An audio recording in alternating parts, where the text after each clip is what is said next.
Capítulo 8. Numa bela manhã de junho, nasceu o lindo bebê, o primeiro de quem fui ama e o último da velha estipe dos Erschal. Andávamos atarefados a cegar feno dos campos, quando a moça que geralmente nos trazia a merenda apareceu uma hora mais cedo que o habitual, correndo pelo prado e pela vareda, chamando por mim. É um menino! Gritava ofegante. A criança mais perfeita que Deus colocou no mundo. Mas o médico diz que a senhora não escapa, pois está tísica há muitos meses. Foi o que eu ouvi dizer ao Sr. Ridley. E que agora já não dá nada que salve, e morrerá provavelmente antes do inverno. Vem, Nelly, vem depressa. Tu és que vais cuidar do menino, dar-lhe leite com açúcar e olhar por ele dia e noite. Ah, Nelly, quem me dera estar no teu lugar. Olha que ele vai ficar sob tua guarda assim que a senhora faltar. Mas ela está assim tão mal? Inquiri, largando o ancinho e apertando a melhor a touca. Acho que sim. Coitadinha, tem muita coragem, replicou a moça. Fala como se fosse viver o suficiente para ver o filho crescer. Está tão alegre que até dá gosto. Eu, no lugar dela, tenho certeza de que não morreria. Melhorava logo só de ver a criança, apesar do que diz o Sr. Kennedy. Que raiva que me deu aquele homem. A senhora Char trouxe um anjinho à sala para mostrá-lo ao pai, e enquanto este o contemplava cheio de satisfação, eis que surge aquele velho rabugento dizendo: Erschal, é um milagre a sua mulher ter sobrevivido tanto tempo para lhe dar este filho. Quando ela chegou, estava convencido de que não duraria tanto. Mas agora aviso de que ela não passa desse inverno. Não se consuma muito, pois é um caso perdido. Sabe que mais? Você devia ter tido mais cuidado quando escolheu esta moça tão frágil. E o que foi que o patrão respondeu? Perguntei. Acho que praguejou, mas não prestei muita atenção porque estava mais interessada no rebento. E a moça se pôs de novo a descrevê-lo, delirante. Eu, que fiquei tão preocupada quanto ela, corri para casa, a fim de ver o menino, embora estivesse compadecida de Hindley. No seu coração só havia espaço para dois ídolos, a mulher e ele próprio. Amava ambos, mas adorava apenas um, e eu não conseguia imaginar como ele suportaria a perda. Quando chegamos ao Morro dos Ventos Uivantes, o patrão estava parado na porta de casa. Ao passar por ele, perguntei como estava o menino. Não tarda, já está andando por aí, Nelly. Respondeu, um sorriso alegre. E a senhora? Aventurei-me a perguntar. O médico diz que ela Raio Espartão médico, atalhou rubra de raiva. Francesa está perfeitamente bem. Semana que vem já vai estar boa. Vais lá vê-la. Disse-lhe, por favor, que irei para perto dela, desde que mantenha e não posso falar. Tive de sair do quarto porque não se calava. Diz-lhe que o Dr. Kennedy mandou que ficasse muito sossegada. Dei o recado à senhora Shaw, parecia eufórica e respondeu alegremente. Eu mal abri a boca, Nelly, e ele saiu do quarto 2 vezes para chorar. Disse-lhe que prometo não falar, mas não posso deixar de rir dele. Pobrezinha, até a semana que antecedeu sua morte, nunca abandonou a sua disposição. Quanto ao marido, insistia obstinadamente, furiosamente, até que a saúde dela melhorava a cada dia. Quando o Dr. Kennedy o informou de que os medicamentos já não faziam qualquer efeito naquela fase da doença e de que não precisava mais fazer despesas com os serviços, ele retrucou: Eu sei que não preciso. Ela está bem e não precisa mais do senhor. Nunca esteve tuberculosa. O que ela teve foi febre, mas já passou. A pulsação voltou ao normal e a febre já baixou. Contou a mesma história à mulher e ela pareceu acreditar nele. Porém, certa noite em que estava encostada e recostada no ombro do marido e se preparava para dizer que se sentia com forças para levantar no dia seguinte, teve um ataque de tosse muito leve. Ele a pegou no colo e a levantou da cama. Ela então o abraçou. Sua expressão se alterou e ela expirou. Tal como a moça tinha previsto, o menino, Harrington, ficou inteiramente aos seus cuidados e aos meus cuidados também. O pai dava-se por satisfeito desde que a criança estivesse com saúde e não chorasse. Quanto a ele, a cada dia se mostrava mais dilacerado. O seu desgosto era daqueles que não dava lugar a lamentações. Não chorava nem rezava. Pelo contrário, amaldiçoava a tudo e todos, rogava pragas a Deus e aos homens e caiu numa vida de dissipação. Os criados não suportaram sua conduta tirânica e maldosa. Apenas Joseph e eu conseguimos aturá-lo. No meu caso, não podia abandonar o menino que tinha sido confiado a mim.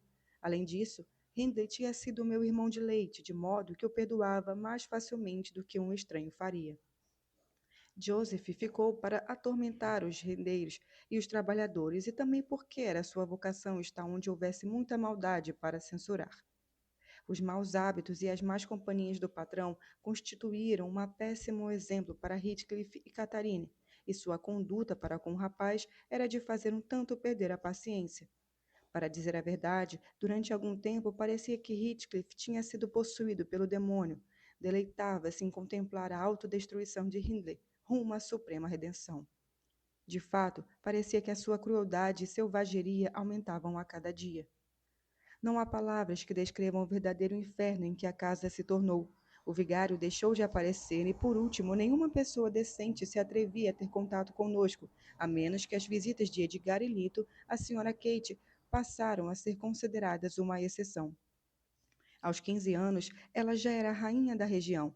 Não havia nenhuma que se igualasse a ela, pelo que se tornou como criatura arrogante e caprichosa.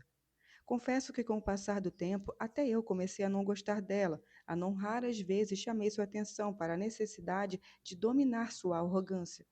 No entanto, nunca se mostrou melindrada comigo, mantinha uma extraordinária constância nas velhas amizades e o seu afeto por Heathcliff nunca esmoreceu, a tal ponto que o jovem Linton, como toda e sua superioridade, teve dificuldades para causar uma impressão semelhante.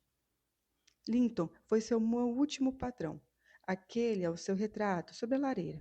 Anteriormente estava pendurado ao lado do retrato da esposa, mas o quadro dela foi retirado, de modo que o senhor não pode apreciar como ela era.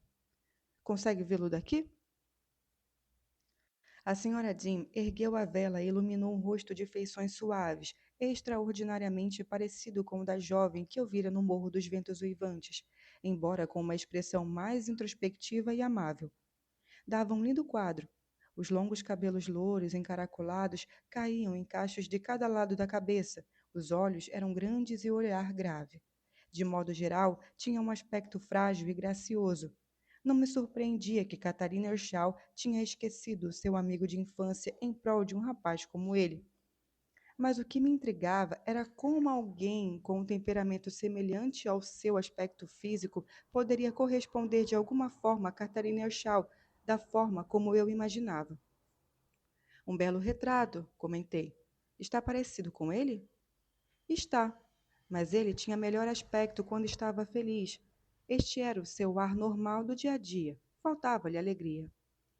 Catarine tornara-se amiga dos Linton desde que fora sua hóspede durante 5 semanas, e como não pretendia mostrar seu lado selvagem na presença dos amigos e tinha o bom senso de se envergonhar de ser rude numa casa onde fora e era tratada com a maior cortesia, começou a insinuar-se melifomente ao velho casal por meio de uma estudada cordialidade, conquistando a admiração de Isabela e o coração do irmão, e acabou adotando uma duplicidade de caráter, sem, contudo, fazê-lo para enganar alguém. Quando ouvia chamar Heathcliff de malandro ordinário e mau como as cobras, fazia de tudo para não se comportar como ele.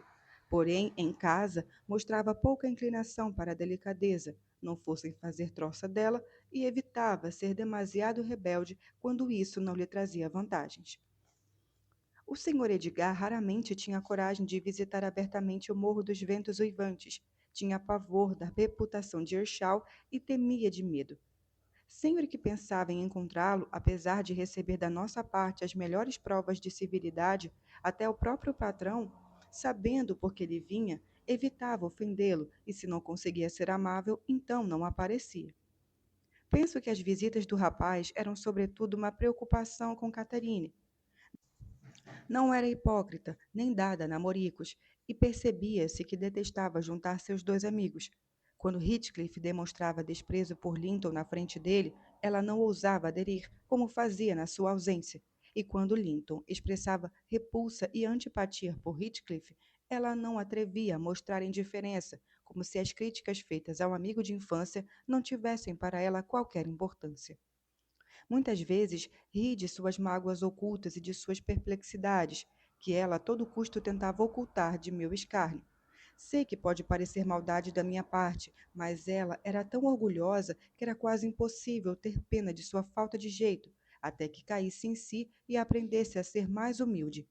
Finalmente, ela decidiu abrir-se comigo e confessar-me tudo. Não havia mais ninguém no mundo a quem pudesse recorrer para ser sua conselheira. Certa tarde, o Sr. Hindley ausentou-se e Heathcliff resolveu aproveitar a oportunidade para ter uma folga. Nessa época, ele tinha acabado de fazer 16 anos, e embora não fosse feito ou intelectualmente debilitado, a verdade é que suscitava uma repugnância física e psíquica que seu aspecto atual não guarda nenhum traço. Em primeiro lugar, tinha perdido os bons resultados da educação que recebera. O trabalho, pesado e contínuo, do raiar ao pôr do sol, havia extinguido a sua curiosidade de outrora, bem como o seu gosto pelos livros e pelo saber.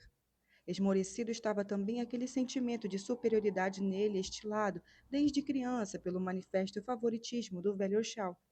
Lutava desesperadamente para acompanhar Catarine nos estudos, e foi com recolhida mágoa que os abandonou. Mas o certo é que os abandonou por completo, e assim que compreendeu que jamais conseguiria atingir a sua posição anterior, desistiu de qualquer esforço para melhorar. Consequentemente, o aspecto físico tornou-se o espelho da sua degradação mental. Adotou um comportamento desleixado e uma aparência inóbil. O seu mau humor natural deu origem a um excesso quase demente de insociabilidade, sentimento, sentido. Por isso, um prazer mórbido em despertar a aversão dos poucos que o rodeavam. Catherine e Heathcliff continuavam a ser companheiros inseparáveis durante os intervalos do trabalho. Porém, ele deixou de expressar seus afetos por ela por meio das palavras e fugia assustado das suas carícias de menina, como se soubesse de antemão que não correspondiam à verdade. Naquela tarde estava eu ajudando a senhorita Kate a vestir-se, quando ele entrou e lhe comunicou a sua decisão de não trabalhar mais naquele dia. Ora, ela não contava que Heathcliff fosse tirar uma folga e pensava que a casa ia ficar toda para ela. A verdade é que tinha conseguido informar o Sr. Edgar da ausência do irmão e preparava-se para recebê-lo. Estás ocupada esta tarde, Kate? Perguntou. Vais a algum lugar? Não, está chovendo, respondeu ela. Então para que puseste este vestido de seda? Quis ele saber. Espero que ninguém venha te visitar. Que eu saiba, não. Mas não devias trabalhar no campo, Heathcliff? Almoçamos há uma hora e até pensei que já tinha saído. Não é todos os dias que o Hindley nos dá o prazer de sua ausência, comentou o rapaz. Hoje não trabalho mais. Resolvi ficar contigo. Olha que Joseph vai se queixar, adiantou ela. É melhor ires embora. Joseph vai levar Cal lá para os lados do Pinstall Crag. Tem como se entender até a noite, e nunca chegará a saber. Terminada a frase, aproximou-se da lareira e sentou-se. Catarine refletiu por instantes, seu sobrolho carregado, e achou que era melhor parar no caminho para tal visita. Isabela e Edgar Linton disseram que talvez passassem por aqui esta tarde, disse ao cabo de um minuto de silêncio. Como está chovendo, talvez nem venham, mas pode ser que ainda apareçam, e se vierem, ouvistes chatices sem necessidade. Kate, pede a Ellen que diga que estás ocupada, insistiu ele. Não me troques por esses dois idiotas dos seus amiguinhos mimados. Às vezes tenho vontade de reclamar, mas não reclamo. Reclamar de quê? Exclamou Catarine, encarando-o de olhos esbugalhados e expressão preocupada. Ai, Nelly, acrescentou petulante, afastando a cabeça das minhas mãos. Já me despenteaste o suficiente. Chega, larga-me. O que é que queres dizer com reclamação, Heathcliff? Nada, não é nada. Olhe apenas para aquele calendário. Apontou para uma folha pendurada ao lado da janela e continuou. As cruzes significam as tardes que passaste com Linton. Os pontos marcam as tardes que passaste comigo. Vês? Marquei os dias todos. Sim, e depois? Que grande bobagem! Como se eu reparasse nessas coisas, replicou Catarina irritada. E para que serve isso? Vais me dizer? Serve para te mostrar que eu me importo contigo, respondeu Heathcliff. E é preciso que eu ande sempre atrás de ti? Perguntou ela furiosa. O que adianta? Tu não sabes falar sobre nada. Sempre que falas ou fazes alguma coisa para distraíres, parece um burro mudo ou uma criança pateta. Nunca tinhas dito que falava pouco, nem que não gostava da minha companhia, Kate. A tua companhia não serve para nada, se não souberes nada e não disseres nada. Ele se levantou, mas não teve tempo de expressar seus sentimentos, dado que de repente ouvimos no pátio o trotar de cavalos, e logo a seguir, depois de ter batido a porta levemente, o jovem Linton entrou, esfuziante de alegria pelo inesperado convite. Evidentemente, Catarina notou o contraste entre os dois amigos naquele momento em que se cruzaram, um entrando e o outro saindo. Era como comparar uma região montanhosa e triste de minas de carvão a um vale fértil e belo.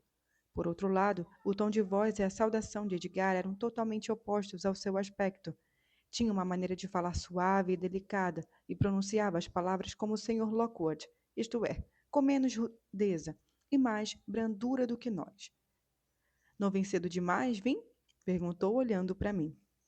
Não. E tu, Nelly? O que estás fazendo aqui? Estou trabalhando, senhorita, respondi. Ela aproximou-se de mim e segredou-me sorrateiramente.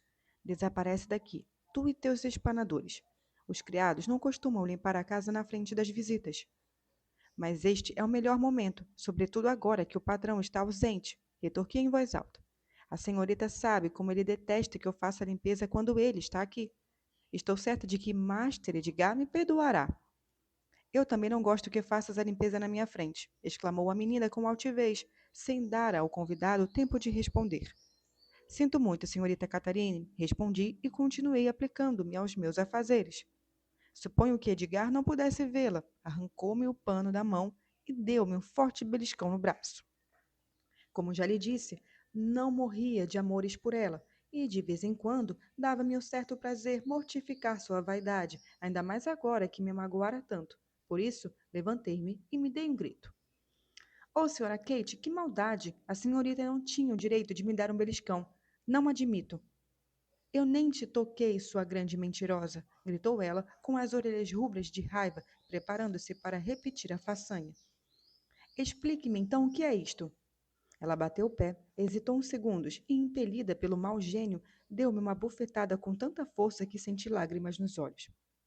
Catarine, querida, Catarine, interveio Linton, profundamente chocado com o duplo crime de perjúrio e violência perpetrado por seu ídolo.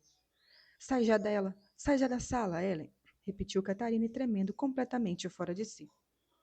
Harrington, que me seguia para todo lado e no momento estava sentado no chão perto de mim, desatou a chorar ao ver minhas lágrimas, queixando-se entre soluços da tia Kate malvada, fato que canalizou a fúria dela para cima do menino. Pegou pelos ombros e deu-lhe tantos sanfanões que o pobre criança ficou lívida. Edgar precipitou-se para segurar-lhe as mãos e soltar a criança. Porém, no meio da confusão, Kate soltou uma das mãos e aplicou em Linton um valente tabefe na orelha, que não deixava dúvidas quanto à intencionalidade do ato. Ele recuou, contesnado. Aproveitei para pegar o menino e ir para a cozinha, deixando a porta aberta, pois tinha curiosidade em ver de que forma eles resolveriam aquele desentendimento.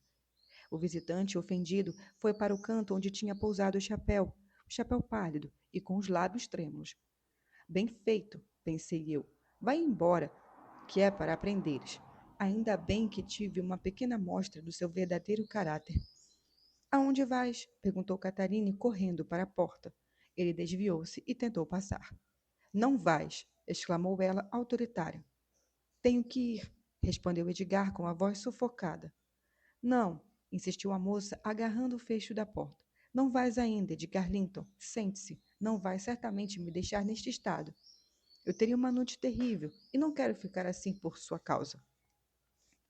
Achas que posso ficar, depois de ter batido em mim? Perguntou Linton. Catarina emudeceu. Tive medo de envergonhar-te a ti, continuou Edgar. Nunca mais volto aqui. Os olhos dela começaram a brilhar, pestanejantes.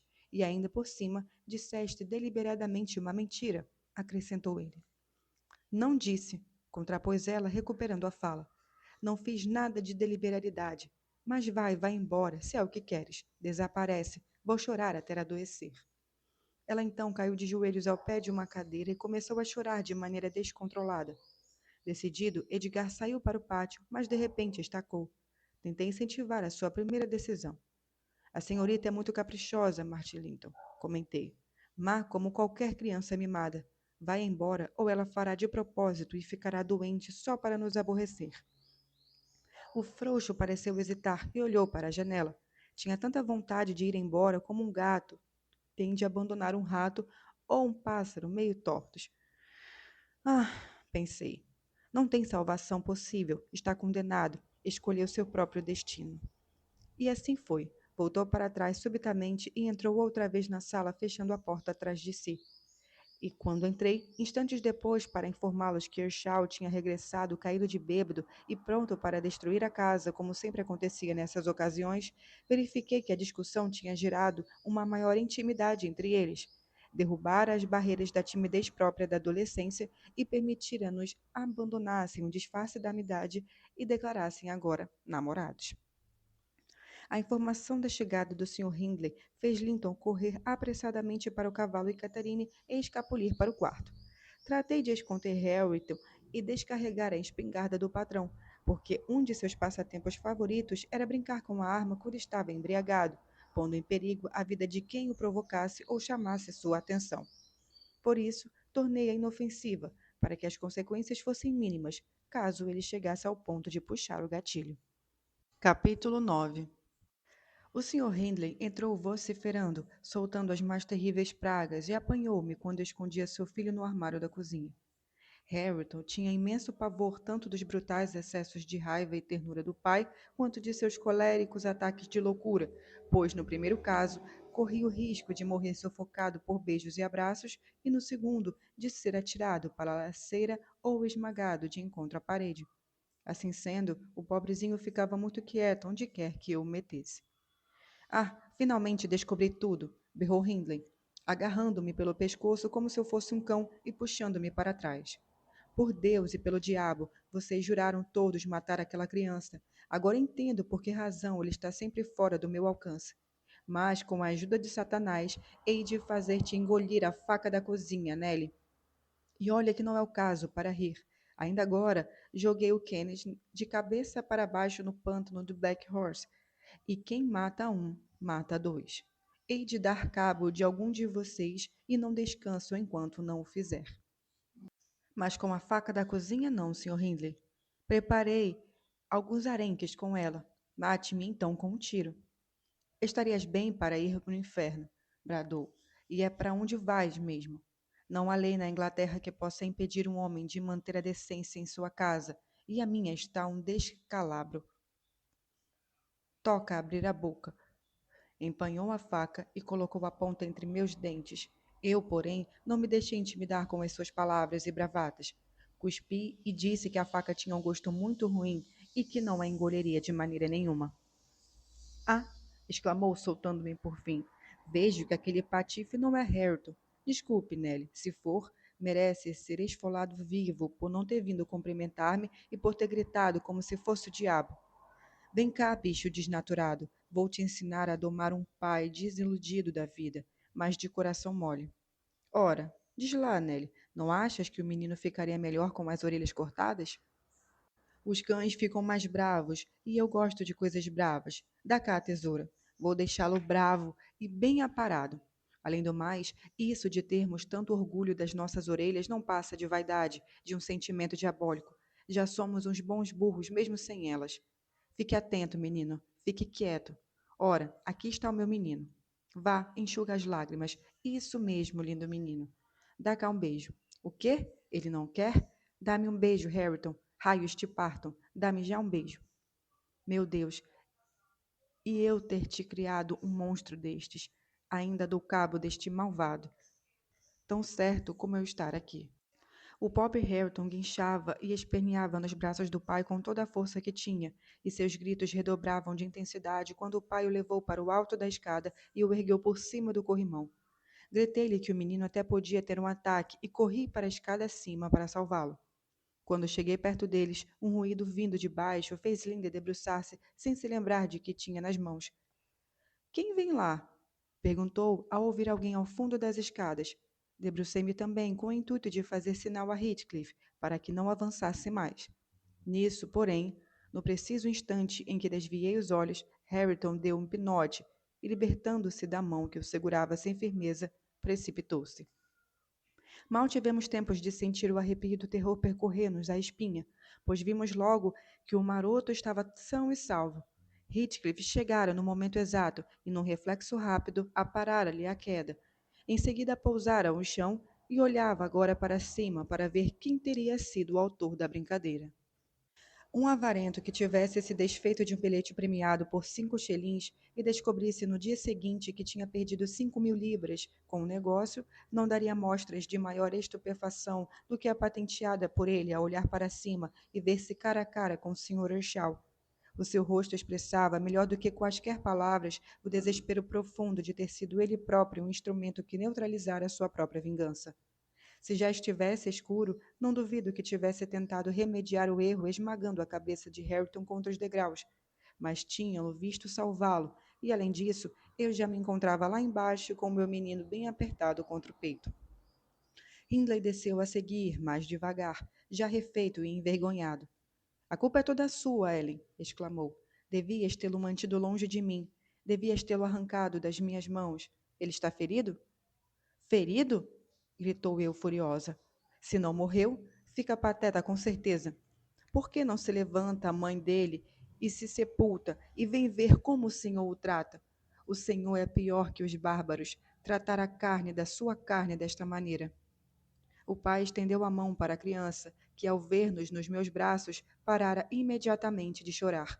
Porém, mal ele o tocou, o menino desatou a gritar ainda mais e a estribuchar como se estivesse acometido de convulsões. Não se meta com ele. Ele o odeia, todos o odeiam. Essa é a verdade. Que bela família! E a que bonito estado o senhor chegou! E ainda vou chegar a mais bonito, Nelly, disse, treslocado, dando risada, recuperando toda a sua grosseria. Para começar, fora daqui com ele. E tu, Heathcliff, vai. Sai tu também para bem longe da minha vista e dos meus ouvidos. Ainda não vai ser desta vez que eu te mato. A menos que ponhas fogo na casa. E por que não? Mas isso se me der vontade. Enquanto falava, tirou do aparador uma garrafa de aguardente das pequenas e colocou uma porção num copo. Não beba mais, Sr. Hindley, supliquei. Tenha cuidado, pense neste pobre infeliz, já que não pensa em si. Qualquer outro fará mais por ele do que eu, foi a resposta. Tenha piedade da sua alma, disse eu, tentando arrancar-lhe o copo da mão. Não tenho, não. Bem pelo contrário. Tenho até muito prazer em mandá-la para as profundezas, só para castigar o Criador. Aqui vai uma pela perdição da minha alma. Bebeu de um trago e mandou-nos embora, impaciente, resmatando as ordens com uma torrente de imprecarições abomináveis, indignas demais para que eu agora as repita ou sequer recorde. É uma pena ele não morrer da bebedeira, atalhou Heathcliff, desenvolvendo-lhes alguns dos palavrões quando a porta se fechou. Ele bem se esforça, mas tem uma saúde de ferro. O Dr. Kenneth já disse que aposta na égua que ele há de ir ao encontro de toda a gente que vive ao lado de cá de Gentleman, e que a sua vez só vai chegar quando for um pecado muito velho, a menos que tenha a sorte de lhe acontecer algum imprevisto. Fui para a cozinha e sentei-me com meu cordeirinho no colo, até ele adormecer. Imaginei que Heathcliff dirigia-se para o celeiro. Descobri mais tarde que, afinal, não passara do banco correndo da cozinha, ali permanecendo deitado longe do fogo e muito calado. Estava eu embalando Hareton ao som de uma canção que começava assim. E à alta da noite chorava o menino, debaixo do chão escutava a mãezinha. A senhora Kate, que ouvira a discussão do seu quarto, veio até a cozinha e perguntou: Estás sozinha, Nelly? Estou sim, senhorita, respondi. Ela entrou e foi até a lareira. Julgando que ia dizer alguma coisa, levantei os olhos e vi que estava perturbada e ansiosa. Ela entreabria os lábios, como se fosse dizer algo, tomou fôlego, mas em vez de falar, apenas suspirou. Continuei a cantar, sem esquecer o seu comportamento de há pouco. Onde está Heathcliff? Perguntou, interrompendo-me. Está no estábulo, cumprindo suas obrigações. Foi minha resposta. Ela não me desmentiu. Talvez tivesse adormecido. Seguiu-se uma longa pausa, durante a qual vi 2 lágrimas rolarem pelo rosto de Catharine e caíram no chão. Será que está arrependida da maneira vergonhosa como se comportou? Pensei com meus botões. Seria de admitir e de admirar também, mas ela há de se arrepender, e não sou eu quem vai ajudá-la. Mas não, nada a perturbava, a não ser as próprias preocupações. Ai, meu Deus! Exclamou por fim. Como sou infeliz! Essa agora? A senhorita é sempre muito difícil de contentar. Tantos amigos e tão poucas preocupações, e mesmo assim não está contente. Nelly, és capaz de guardar um segredo? Continuou, ajoelhando-se aos meus pés e levando para mim os lindos olhos, com aquele olhar e com aquele ar que nos obriga a perdoar, mesmo quando temos razões de sobra para ficarmos zangados. E é segredo que vale a pena? Inquiri, mais calma. É, estou ficando muito preocupada. Tenho de desabafar, preciso saber o que fazer. Hoje, Edgar Linton me pediu em casamento e eu dei-lhe uma resposta. Mas agora, e antes de te dizer se aceitei ou recusei, quero que me digas qual das respostas deveria ter dado. Francamente, senhorita Catarina, como quer que eu saiba? Respondi. Depois da cena que a senhorita fez adiante e diante dele esta tarde, e se pedido fosse feito depois disso, o mais acertado seria recusar, pois, das duas uma, ou ele é completamente estúpido ou doido varrido. Se começas com isso, não te conto mais nada, retrucou ela toda irritada, pondo-se em pé. Aceitei, Nelly. Vá, diz lá, achas que fiz mal? A senhorita aceitou, não foi? Então, de que serve agora discutirmos o assunto? Deu a sua palavra e já não pode voltar atrás. Mas fiz e fiz bem. Diga, exclamou ela irritada, esfregando as mãos com nervosismo e franzindo a testa. Há muitas coisas a ponderar antes de poder responder a essa pergunta como deve ser. Antes de mais nada, a senhorita ama mesmo o senhor Edgar? E quem não ama? Claro que sim. Sujeitei então a seguinte interrogatório, que não deixava de vir a propósito para uma moça de 22 anos. Por que é que o ama, senhorita Kate? Que disparate de pergunta. Amo, e é tudo. Isso não chega. Tem de me dizer o porquê. Ora, porque é bonito e gosto de estar com ele. Isso é grave.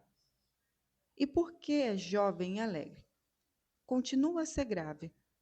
E porque ele me ama também. Isso não conta. E por que ele vai ficar rico e eu vou gostar de ser a mulher mais importante das redondezas e terei muito orgulho do marido que arranjei? Isso é pior que tudo. E agora diga lá como é que o ama. Amo com toda a gente ama. Que bobagem, Nelly. Não é bobagem nenhuma. Vá, responda.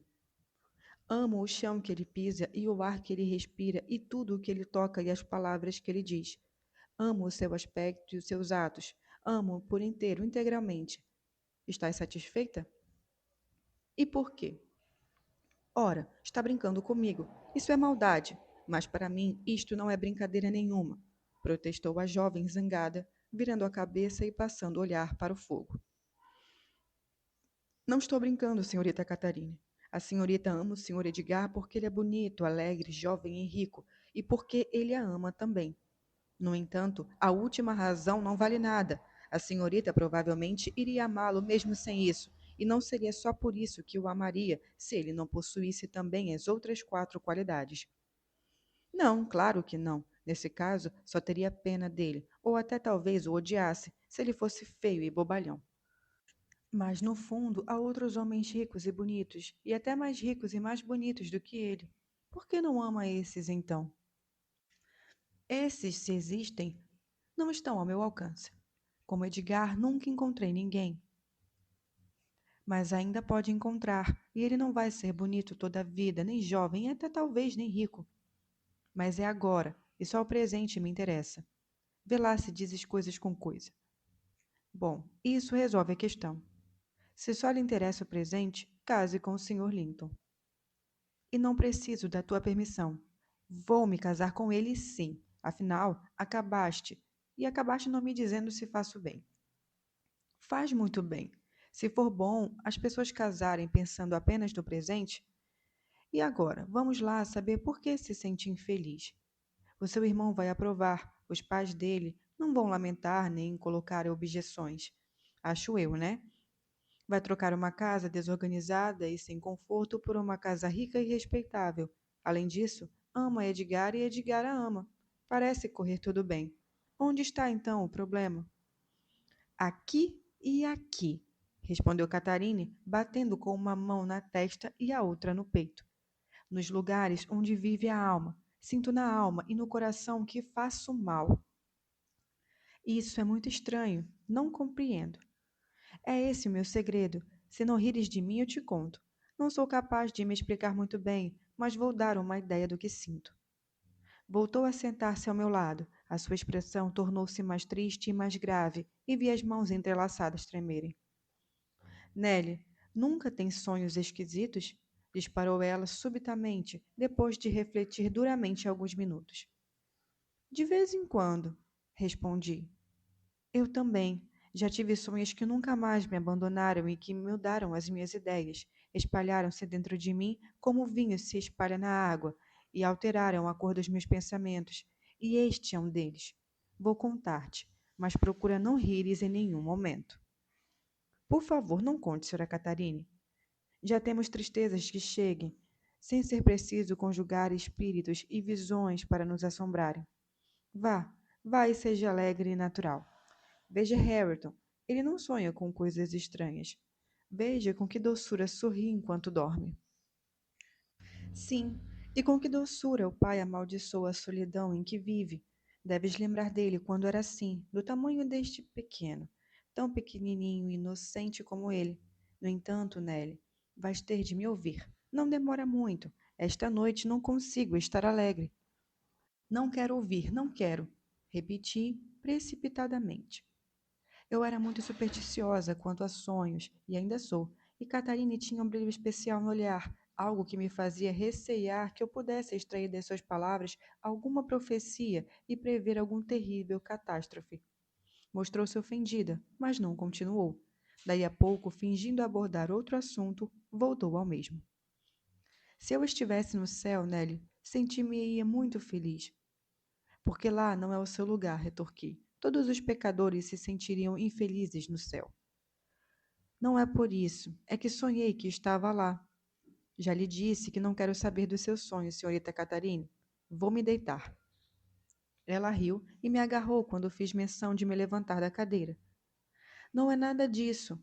Só ia dizer que o céu não parecia ser a minha casa e eu desatei a chorar porque queria voltar para a terra.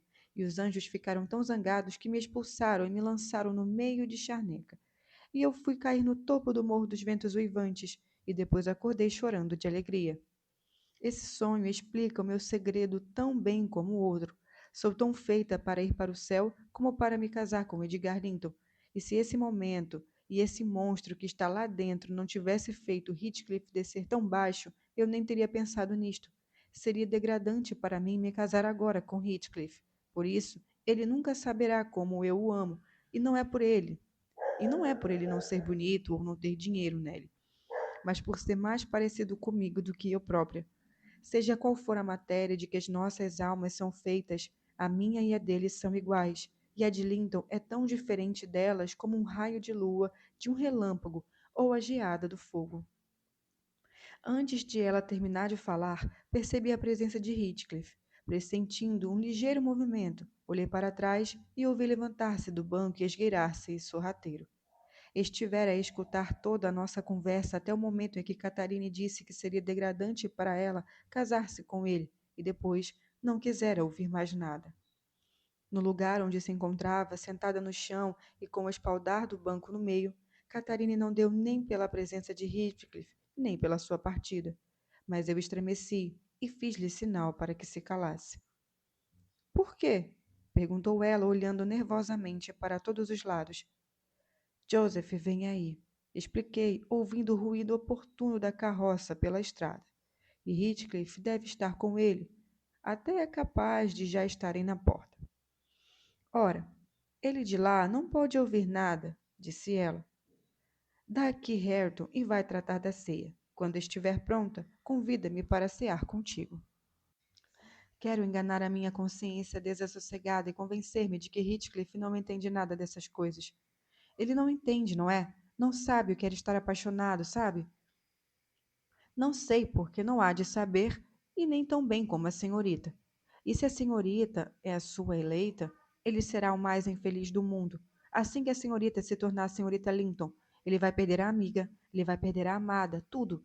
A senhorita já pensou como suportará a separação e como suportará ficar completamente sozinho no mundo?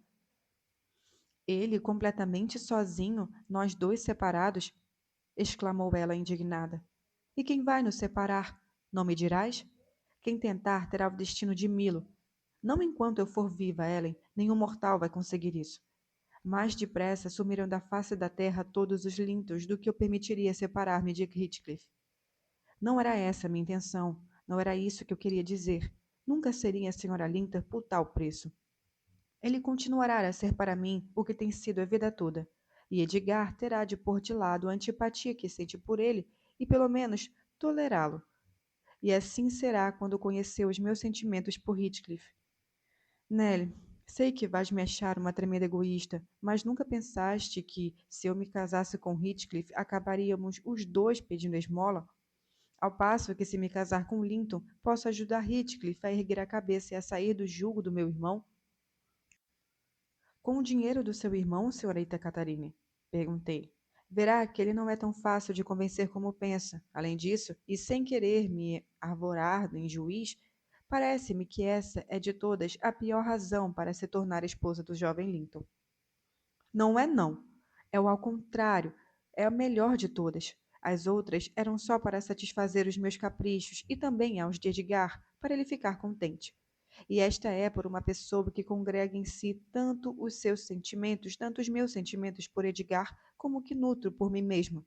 Não sei como explicar, mas certamente que tu e toda a gente têm a noção de que existe, ou deveria existir, como um outro eu, para além de nós próprios. Para que serviria eu ter sido criada se apenas me resumisse a isto? Os meus grandes desgostos neste mundo foram os desgostos de Heathcliff, e eu acompanhei e senti cada um deles desde o início. É ele quem me mantém viva. Se tudo o mais parece e parecesse a ele ou ficasse, eu continuaria, mesmo assim, a existir. E se tudo o mais ficasse e ele fosse aniquilado, o universo se tornaria para mim uma vastidão desconhecida, a que eu não teria a sensação de pertencer.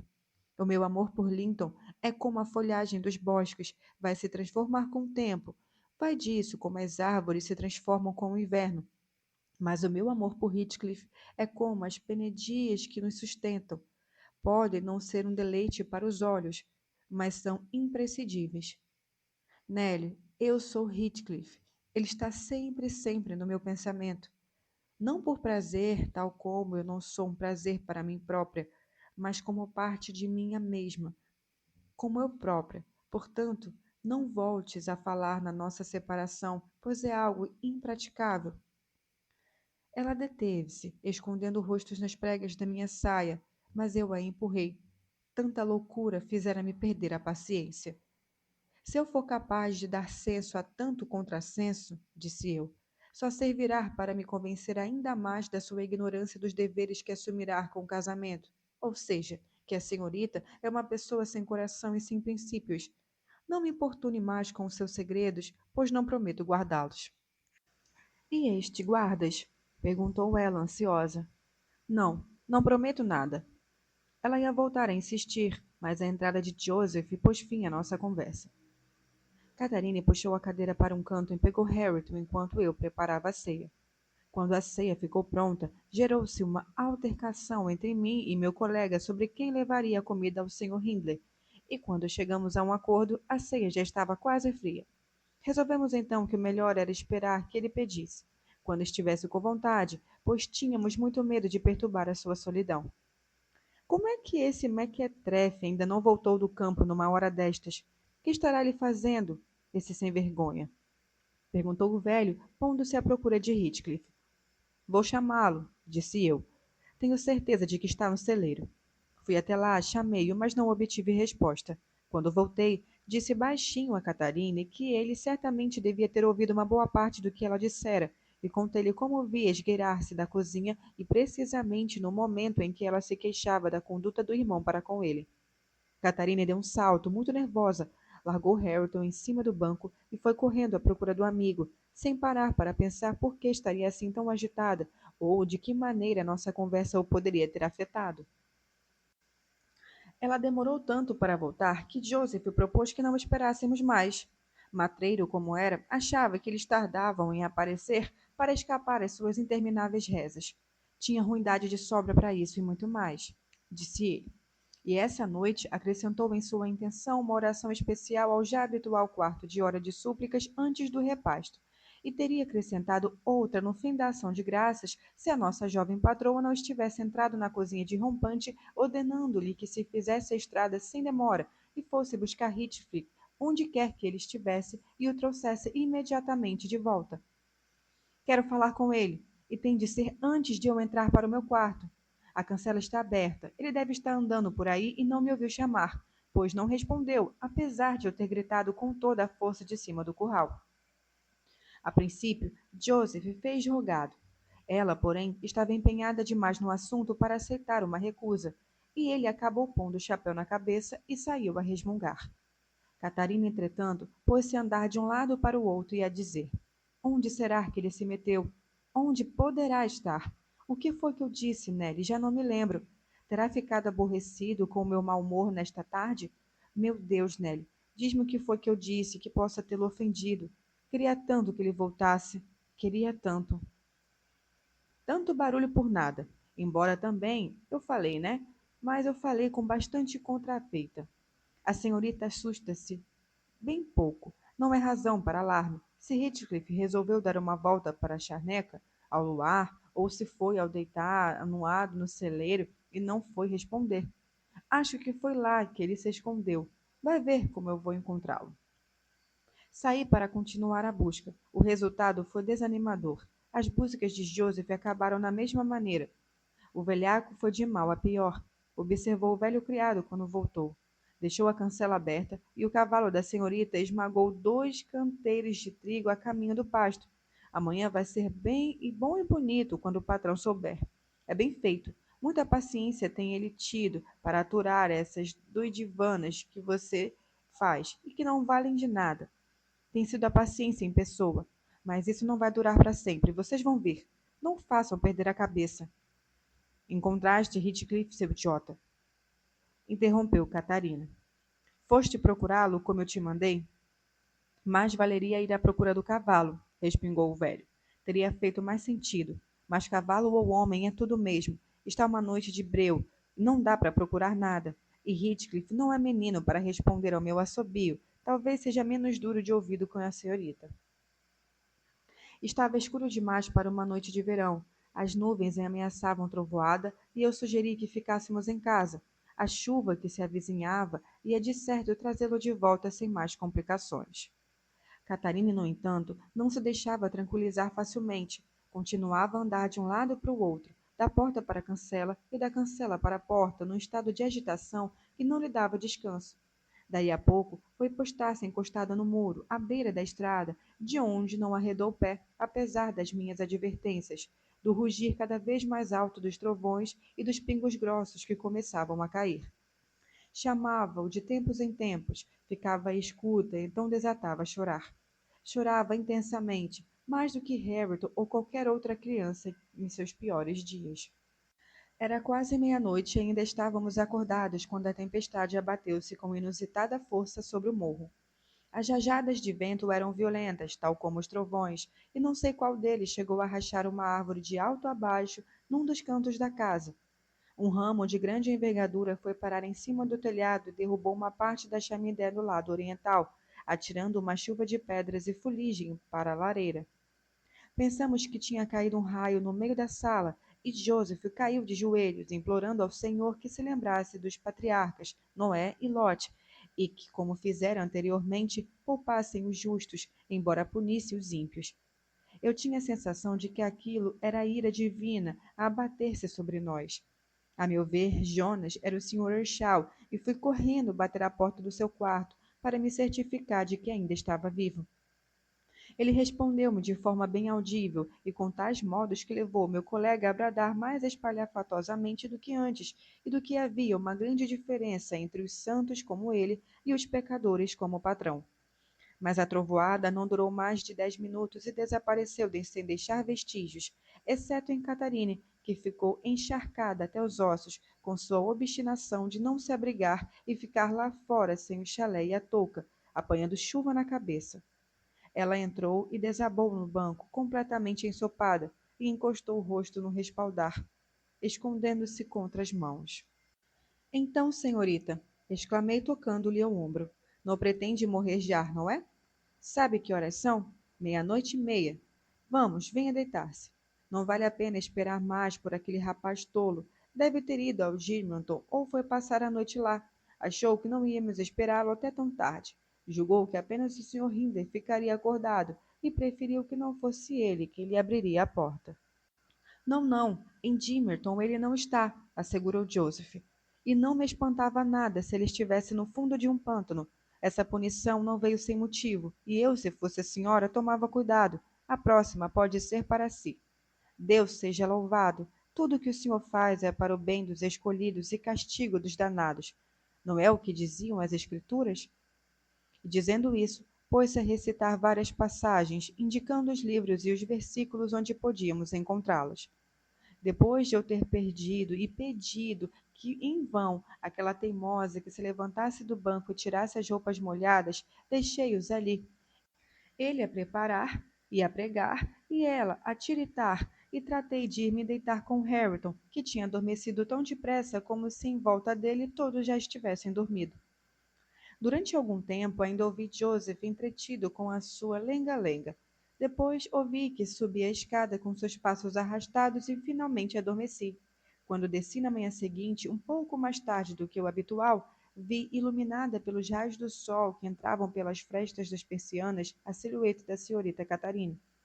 Ainda estava sentada em frente à lareira. A porta da rua estava entreaberta e a luz do dia entrava pelo postigo, também aberto.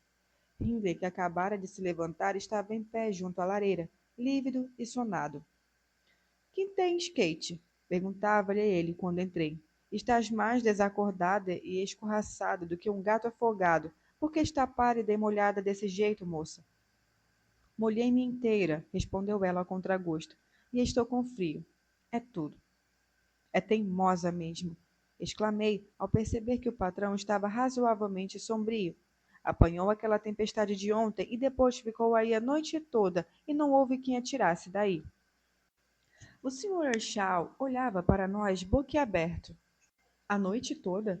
O que fez passar a noite toda em claro? Não foi certamente medo dos trovões. A trovoada acabou há muito tempo. Nenhuma de nós tinha interesse em mencionar o desaparecimento de Heathcliff, enquanto pudéssemos mantê-lo em segredo. Respondi então que não sabia o que tinha passado em sua cabeça para ficar ali sentada a noite inteira. Ela não disse nada. A manhã estava fresca e agreste. Abri a janela de par em par e a casa encheu-se de aromas vindos do jardim. Catarine, porém, ordenou-me asperamente: Ellen, feche a janela, estou morrendo de frio. E batendo os dentes, escolheu-me e encolheu-se ainda mais em frente às cinzas que restavam. Está doente, disse Hindley, tomando-lhe o pulso. Deve ter sido por isso que não quis ir para a cama. Pelos diabos, não quero mais doenças aqui em casa. O que te fez ficar lá fora na chuva? Foi correr atrás dos rapazes, como sempre, atalhou Joseph, aproveitando a oportunidade e a nossa hesitação para dar largas à maledicência. Se eu fosse o senhor, patrão, fechava a porta na cara deles, todos eles. Era limpinho, não tem uma vez, enquanto o patrão está fora, que esse matreiro do Linton não apareça por aqui com pezinhos de lã. E a senhora Nelly também me saiu uma boa coisa. Sempre se vigia na cozinha, e ao patrão entrar por uma porta e ele sair pela outra. E depois a nossa donzela vai namorar para o outro lado. Belo comportamento, não há dúvida. Andar pelos campos à meia-noite com esse cigano de uma figa do Heathcliff. Eles julgam que eu sou cego, mas não sou, não. Longe disso. Vi muito bem Linton entrar e sair daqui. E depois você... Voltou-se para mim, sua fingida, sua bruxa alcoviteira, ir correndo a avisá-los. Mal ouviu o cavalo do patrão subindo a ladeira. Cala-te, bisbilhoteiro! Gritou Catarina. Não vou aturar as tuas insolências. Edgar Linton veio aqui ontem por acaso, Hindley, e fui eu quem lhe disse para ir embora, porque sabia que tu não ia querer vê-lo aqui, no estado em que te encontravas. Estás mentindo, Kate, replicou o irmão, e tu és uma tonta completa. Mas esqueçamos Linton por agora. Ora, me diga, estivesse com Heathcliff ontem à noite? Diz a verdade. Não tenhas medo de deixá-lo em apuros. Apesar de eu odiá-lo cada vez mais, prestou-me há pouco tempo um serviço que me impede em consciência de partir seus ossos. E para que isso não venha a acontecer, esta manhã mesmo vou mandá-lo tratar da vida dele, e depois que ele for embora, aconselho-os a andarem na linha, pois terei ainda menos paciência para vos aturar. Eu nem vi Heathcliff ontem à noite, respondeu Catarina por entre os soluços. E se os mandares embora, eu vou com ele. Mas talvez já nem precise fazê-los. Quem sabe ele já partiu. E ao dizer isto, começou a chorar convulsivamente, dizendo coisas incompreensíveis entre os soluços. Hindley descarregou sobre ela uma torrente de impropérios e mandou que ela se retirasse imediatamente para o quarto, se não quisesse que ele lhe desse melhores razões para chorar. Obriguei-a a obedecer, mas nunca esquecerei a cena que fez quando chegamos ao quarto. Foi assustador. Julguei que ela estava ficando louca e pedi a Joseph que fosse depressa chamar um médico. Afinal, era o começo do delírio. O Sr. Kenneth chegou e mal olhou para ela e disse logo que estava gravemente doente. A febre era muito alta. Depois de lhe fazer uma sangria, recomendou-me que não lhe desse mais nada a não ser soro de leite e caldos de aveia muito ralos, e que tomasse cuidado para que ela não caísse das escadas ou pela janela. Depois partiu, pois ainda tinha muito que fazer numa região onde a distância entre cada casa era de mais ou menos 4 quilômetros. Embora eu reconheça não ser propriamente uma enfermeira dedicada, e Joseph ou o patrão serem ainda piores, e embora a nossa doente fosse teimosa e exigente como todos os doentes, o certo é que se curou. A velha senhora Linton veio visitá-la várias vezes, para ver como iam as coisas e, naturalmente, dar as suas sentenças e fazer-nos andar todos na linha. E quando Catarine já estava convalescente, levou à força para a Granja dos Tordos, gesto que muito lhe agradecemos. A pobre senhora, porém, bem se deve ter arrependido, pois ela e o marido contraíram a febre e ambos morreram com poucos dias de intervalo um do outro. A nossa menina voltou para casa mais insolente, mais irracível e mais altiva do que nunca. Não tínhamos mais voltado a ouvir falar de Heathcliff desde a noite do temporal, e num dia em que ela me fez perder a cabeça, tive a infeliz ideia de responsabilizá-la pelo seu desaparecimento, o que era a mais pura verdade, como ela bem sabia. Passou vários meses sem me dirigir a palavra, salvo no que dizia respeito ao meu serviço de criada. Joseph foi igualmente preterido, teimava em dizer o que muito bem entendia e pregava-lhe grandes sermões como se ela ainda fosse uma criança. Catarine, porém, já se julgava uma mulher e dona da casa e achava que devia ser alvo de atenções especiais por ter estado doente. Nessa altura, o médico tinha dito que não era muito conveniente irritá-la e que era melhor era fazer-lhes à vontade. E então, se alguém se atrevia a contrariá-la, a seus olhos era como se a estivessem tentando matar. Mantinha a distância do Sr. Shaw e dos amigos dele. O irmão, instruído pelo médico e atemorizado pelas ameaças de ataques de loucura que muitas vezes acompanhavam as fúrias dela, satisfazia-lhe todos os caprichos e procurava, de uma maneira geral, não lhe espicaçar o gênio tempestuoso. Era até demasiado indulgente para com ela, não por afeto, mas por orgulho. Desejava sinceramente vê-la honrar a família por meio de uma aliança com os Linton e, desde que não o incomodasse, podia tratar-nos à vontade como escravos. Edgar Linton, como tantos os que precederam e tantos que virão depois, estava apaixonado e sentiu-se o homem mais feliz do mundo no dia em que a levou ao altar na capela de Gimmerton, 3 anos após a morte do pai. Muito contra minha vontade, acabaram por me convencer a deixar o Morro dos Ventos Uivantes e a vir morar aqui com ela. Harriton tinha quase 5 anos e eu tinha começado a ensinar-lhe as primeiras letras. A despedida Foi lancinante, mas as lágrimas de Catarina tiveram mais poder que as nossas. Quando me neguei a ir com ela, e quando constatou que seus rogos não me demoviam, foi queixar-se com o marido e com o irmão. O primeiro ofereceu-me um ornamento poupudo. O segundo mandou-me fazer as malas. Não queria mulheres naquela casa, vociferou. Agora que já não havia patroa e que, quanto a Harrington, o vigário se encarregaria dele a seu tempo. De maneira que não me restava outra alternativa senão fazer o que me mandavam. Obedeci, mas nem sei se ter dito ao patrão que ele só queria se ver livre das pessoas decentes daquela casa para poder degradar-se ainda mais depressa. Dei um beijo em Hareton e a partir daí é como se fôssemos dois estranhos. Custa-me dizê-lo, mas não tenho dúvidas de que se esqueceu completamente de Ellen Dean e de que houve um tempo em que ele foi para ela tudo na vida e ela para ele. Neste ponto da história, a governanta olhou para o relógio na parede acima da lareira e ficou admirada ao ver os ponteiros marcarem 1 hora e meia. Não quis ficar mais nem um segundo, e a mim, na verdade, também agradou adiar o seguimento da narrativa.